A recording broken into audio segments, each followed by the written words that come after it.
So আজকে আমি বানাতে চলেছি পনির স্যান্ডউইচ। সো চলো দেখে নিই।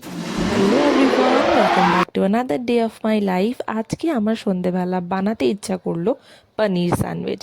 সো ভাবলাম তোমাদের সাথেও কেন না আমার রেসিপিটা শেয়ার করা যাক। সো চলো দেখে নিই কী করে আমি পনির স্যান্ডউইচটা বানাই। আর অবশ্যই তোমরা ঘরে বানিয়ে আমাকে কমেন্টে জানিও যে তোমরা বানিয়েছো কি না, আর বানিয়েছো যদি কেমন হয়েছে খেতে। সো এখানে দেখতেই পাচ্ছ, প্রথমে নিয়ে নিচ্ছি একটা পনিরের বড় ব্লক। সেটাকে আমি করে নিচ্ছি একদম ছোট ছোট করে কিউব। একদম দেখতেই পাচ্ছ এখানে পুরো ছোট ছোট করে কিউব করে নিয়েছে। সেটা আমি ট্রান্সফার করে দিচ্ছি একটা বোলে।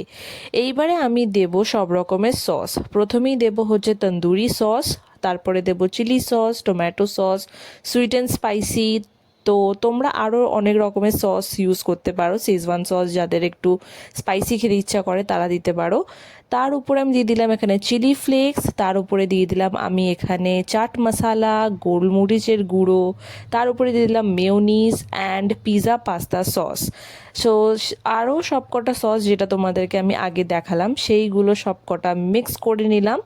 এইবারে হচ্ছে বাটারটা একটা প্যানে আমি এখানে গরম করে নিলাম। তারপরে ব্রেডগুলোকে টোস্ট করে নিলাম।